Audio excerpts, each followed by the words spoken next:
The exhaustion clung to Jinwoo like a shadow, even after the fight. Every muscle ached, a dull throb resonating in his bones. Sleep. Oh, how he craved sleep. But duty called, and duty, in this instance, took the form of his little sister's voice ringing through his phone, Gina reminding him about a scheduled meeting with her teacher. Despite his tiredness, he recognizes the importance and agrees.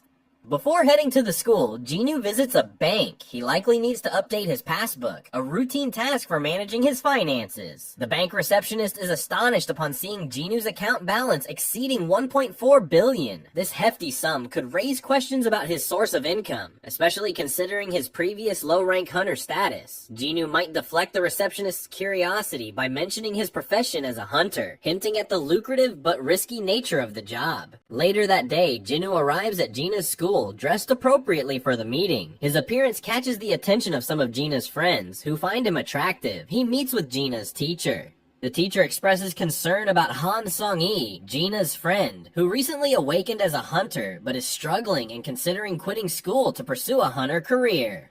A flicker of recognition sparked in Jinwoo's eyes as the teacher mentioned Han Sung-yi. The name wasn't entirely unfamiliar. Sung Jinwoo, the enigmatic hunter shrouded in mystery, found himself face to face with a familiar face, Sung-yi. Recognition flickered in his eyes as he recalled her from Jinho's raid party. A teasing smile played on his lips as she confirmed his suspicions, revealing herself to be Gina's friend. Their conversation flowed with a lighthearted tension, Song-yi's initial awe tempered by a spark of defiance. Jinwoo, ever the sardonic mentor, couldn't resist poking fun at her eagerness, questioning her choice of weapons, her bare fists. But beneath the playful banter, a flicker of determination burned in his eyes. This wasn't just a casual encounter. He saw a potential hunter yearning for guidance. Song-yi, though frustrated by his initial skepticism, refused to be deterred. Her unwavering spirit impressed Jinwoo, and he revealed his true purpose, to mold her into a formidable hunter, ready to face the dangers that lurked in the shadows. Meanwhile, a storm brewed on the other side of the world. Hwang Dong-soo, a man consumed by vengeance, arrived in Korea. His brother Dong-suk had met his demise in the treacherous insect dungeon, and the target of his rage was crystal clear, Sung Jinwoo and Jinho.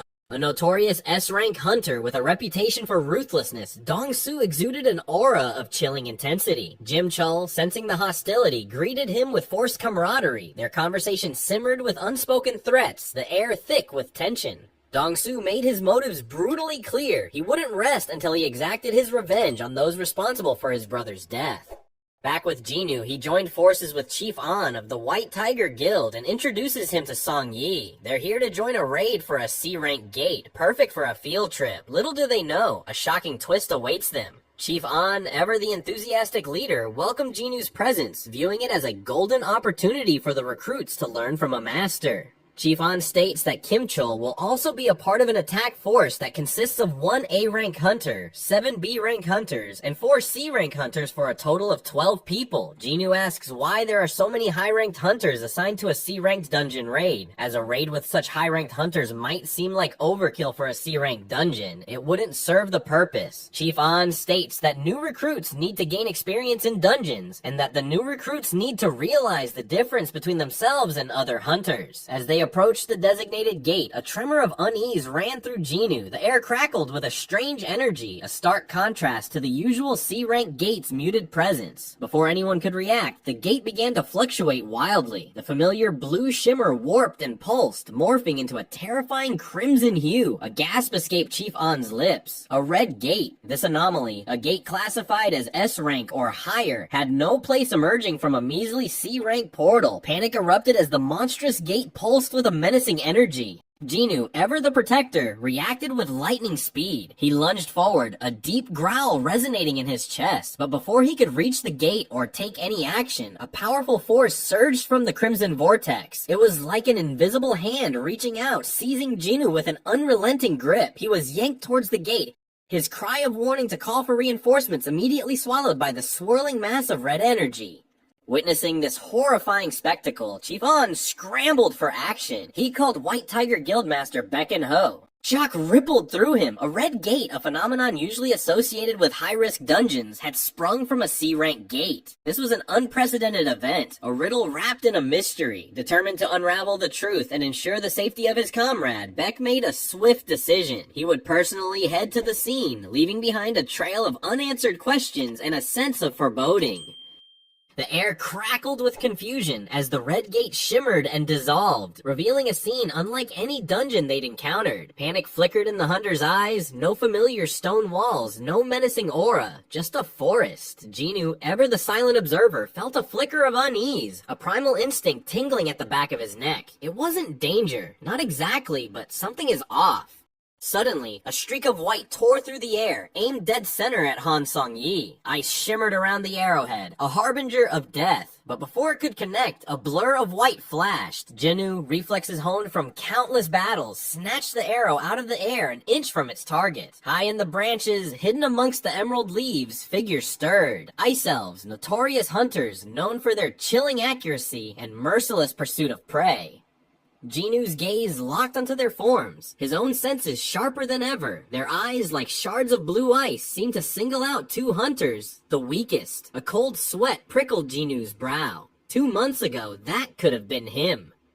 A booming voice shattered the tense silence. Kim Chul, the stoic A-rank hunter, his face grim. We're inside a red gate, no leaving until everyone's dead or the dungeon opens. Red Gate, a chilling term for seasoned hunters, a one-way portal sealing its victims inside until the twisted game within concludes. No reinforcements, no escape until the monstrous boss is slain or the dungeon itself decides to release them.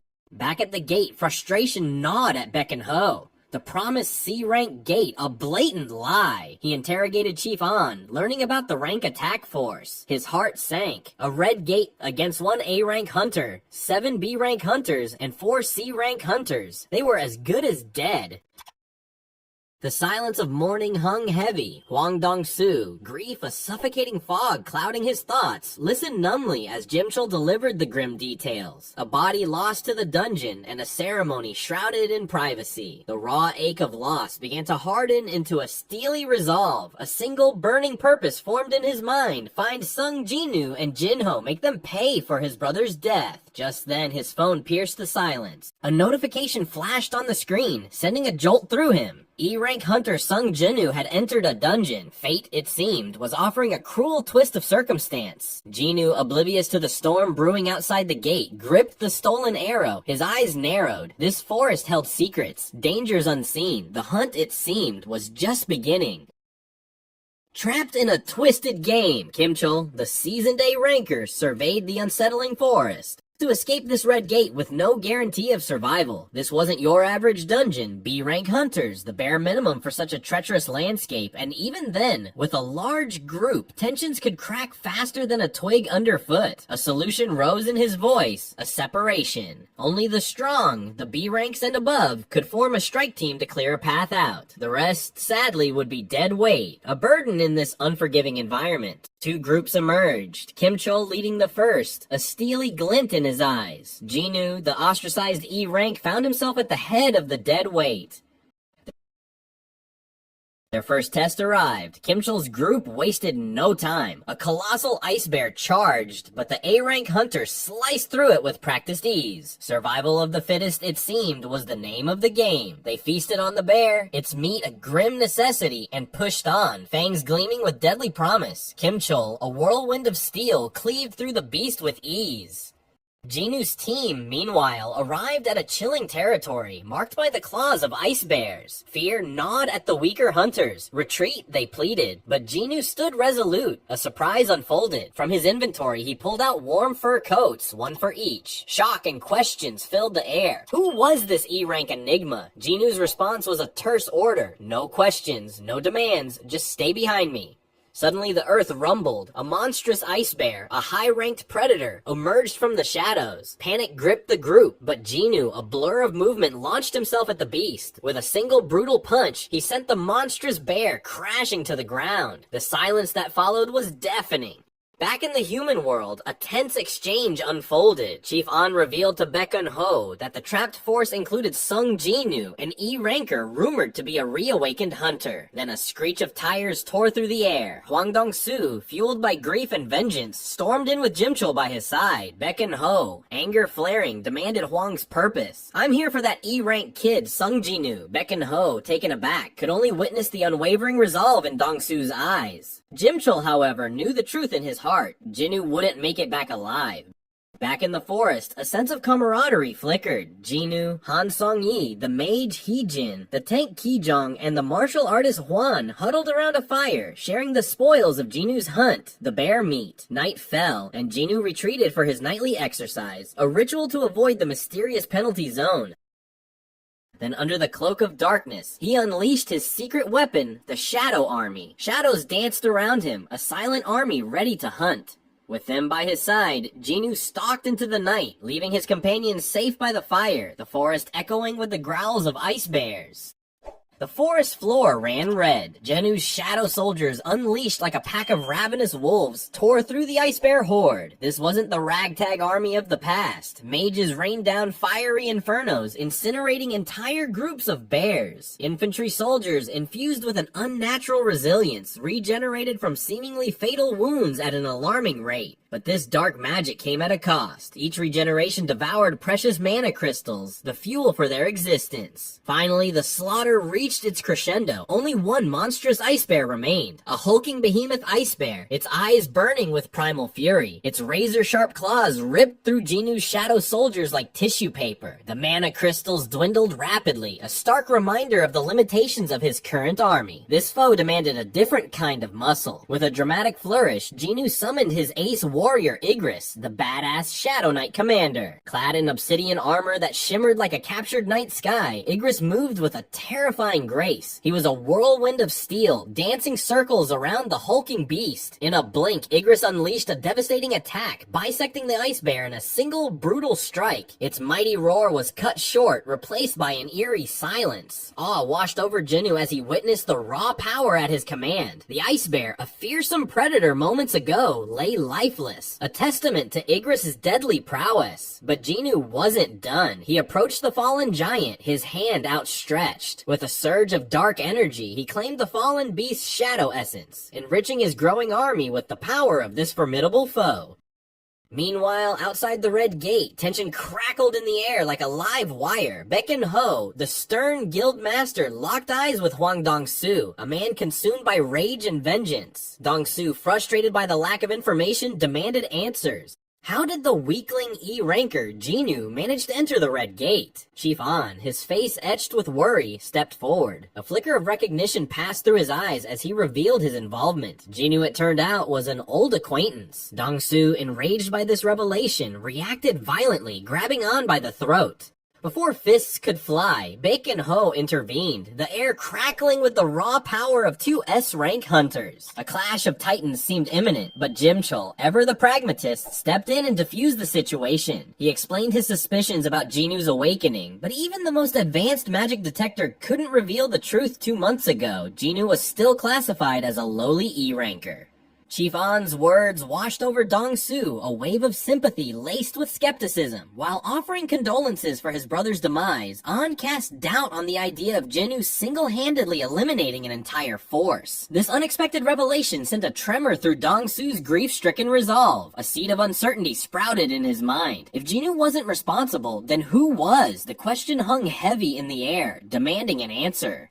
Back in the treacherous forest, a different kind of horror unfolded. Kimchul's team, battered, bruised, and starving, faced a new nightmare, Yetis. These abominable creatures, towering behemoths with an insatiable hunger for flesh, tore through the B-rank hunters. Their screams echoed through the desolate landscape, a chilling symphony of despair. Kimchul, fueled by a desperate will to survive, fought valiantly, but it wasn't enough. Exhaustion and hunger sapped his strength. leaving him vulnerable. Just as the last hope dwindled, another horrifying force descended, the Hyakki. Merciless and relentless, these monstrous creatures slaughtered the remaining members of Kim Chul's team. Fear propelled him forward, deeper into the unforgiving woods. Kim Chul, once a fierce leader, was now running for his life. Exhausted but alive, Kim Chul stumbled upon a sight that defied logic. The deadweight team, whom he abandoned for being weak, were alive and well. They had tents, warm clothes, and most importantly, food. Envy gnawed at him. With a full stomach, he could have fought, could have survived. Blinded by rage and self-pity, Kim Chul accused them of hoarding supplies. He lunged at Heejin, his blade glinting in the dim light. Before he could land a blow, a searing pain erupted on his head. Jinu, a silent guardian, had intervened, slamming Kim Chul to the ground with a single blow.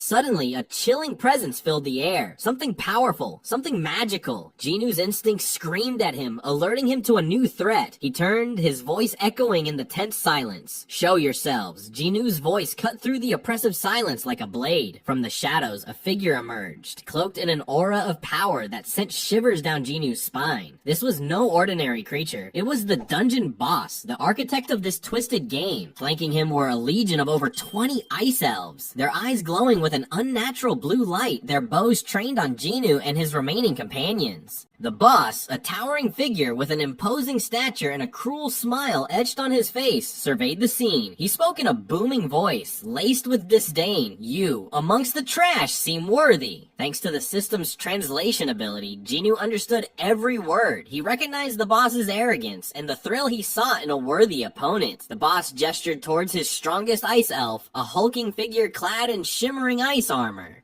Before the boss could even finish his pompous speech, a blur of black and white, he zipped across the clearing. The ice elves, caught off guard by his speed, barely had a chance to react. With a flick of his wrist, Jinu drew his dagger, a weapon imbued with the power of his shadows. In a single swift motion, he decapitated the ice elf, its lifeless body collapsing to the ground. The boss's amusement vanished, replaced by a flicker of surprise. He hadn't expected such audacity, such raw power from a mere human. "Interesting," he muttered, a hint of respect creeping into his voice. The battle erupted in a maelstrom of chaos. Jinu, with a flick of his wrist, unleashed his shadowy army. The monstrous figures swarmed towards Baruka and his attack force, ripping through their ranks like a whirlwind. Elves fell, their screams swallowed by the clash of steel. Yet amidst the carnage, Baruka stood firm. Unfazed by the carnage around him, an unsettling calmness settled on his features. Baruka is an immensely strong and agile warrior, wielding a deadly sword that seems to glisten with a frost-like aura. His movements are swift and precise, making him a formidable opponent in combat. But Baruka's strength is not just physical, he also boasts high intelligence. He taunts Jinu, using psychological tactics to unnerve him and strategizing during the fight to exploit any weaknesses. Baruka's durability is another significant challenge. He can shrug off many of Jinu's initial attacks, which would have been devastating to lesser foes. His resilience and endurance make him a difficult enemy to wear down, and his combat experience is evident in his tactical approach to the battle. Despite his immense power, Jinu finds himself facing a formidable opponent for the first time. Baruka pushes him to his limits, forcing him to dodge relentless attacks and use his full strength. Each clash of their blades sends shockwaves through the icy landscape, and the harsh environment further hinders Jinu. The cold slows him down, making it difficult to move with his usual agility and precision. Jinu's initial strategy of using brute force proves ineffective against Baruka's superior defense and cunning. He is forced to reassess his approach, realizing that he needs to employ his strategic thinking to gain the upper hand. The situation is dire, and the stakes are higher than ever. Amid the chaos of the battle, Kim Chul regains his sense, sees an opportunity. Driven by anger and blaming Jinu for hoarding supplies, Kim Chul attempts to attack Jinu from behind, hoping to take him out. However, Jinu's instincts are razor sharp. Sensing the imminent threat, he reacts quickly and releases Igris. His formidable shadow soldier, Igris, swift and merciless, intercepts Kim Chul's attack and decimates him with a single powerful strike. This swift and brutal response underscores Jinu's preparedness and the loyalty of his shadow soldiers. After the dust settles, Jinu extracts Kim Chul's shadow, turning him into one of his loyal shadow soldiers. He names this new shadow Iron, a nod to Kim Chul's former strength and potential. Iron quickly proves his worth, becoming a valuable asset in the ongoing battle. Realizing that brute force alone won't be enough to defeat Baruka, Jinnu starts to think more strategically. He begins to utilize the shadows of the fallen hunters, creating distractions and launching surprise attacks. This tactic catches Baruka off guard and shifts the momentum of the battle. Jinnu's superior regeneration also plays a crucial role, allowing him to endure the fight while Baruka begins to tire. Jinnu's ability to summon and control shadows becomes a key advantage. He uses them to create openings in Baruka's defenses, gradually wearing him down. The tide of the battle starts to turn in Jinnu's favor, but the fight is far from over. As the battle progresses, Jinnu unleashes his strongest shadow soldiers, Igris, Ice Bear, and Iron. These elite shadows are not just powerful, they are highly skilled and coordinated. Their combined strength and strategic attacks overwhelm Baruka, proving to be too much for him to handle. Igris, with his knightly demeanor and formidable swordsmanship, delivers precise and powerful strikes. Ice Bear uses his agility and strength to launch devastating attacks. Iron, newly turned from Kim Chul, shows his loyalty and strength by providing both offense and defense. Despite Baruka's best efforts to fend off the Shadow soldiers, he begins to falter. The shadows inflict significant damage, gradually wearing him down. The once confident and taunting Ice Elves king now finds himself on the defensive, struggling to keep up with the relentless assault. Cornered and realizing that his defeat is imminent, Baruka unleashes a final desperate attack. He gathers all his remaining strength and channels it into a powerful strike aimed at Jinnu. The attack is fierce and destructive, but Jinnu is ready. Fueled by his determination to protect the remaining hunters and bring an end to the battle, he counters with a powerful shadow attack of his own. In a climactic moment, Iron strikes the decisive blow. The shadow of Kim Chul, now fully loyal to Jinnu, delivers a powerful strike that breaks through Baruka's defenses, creating an opening for Jinnu to finish the battle. The clash of their final attacks creates a massive explosion of energy, sending shockwaves through the dungeon. When the dust settles, it is Jinnu who stands victorious. Baruka, the once mighty Ice Elf king, lies defeated, having succumbed to the combined might of Jinnu and his shadows. With Baruka's defeat, the Red Gate opens, allowing Jinnu and the remaining survivors to escape the icy dungeon. The battle against Baruka marks a turning point for Jinnu, showcasing his incredible power and strategic acumen. It also forces him to acknowledge the existence of truly powerful enemies, reminding him that his journey is far from over. The encounter with Baruka leaves a lasting impression on Jinnu. It highlights his growth as a hunter and a leader, showcasing his adaptability and ability to think strategically in combat. The battle also reinforces the importance of his shadows, not just as tools of destruction, but as loyal allies who can turn the tide of any battle. Thanks for watching. Like, share, and subscribe if you enjoyed it. Until next time, happy watching!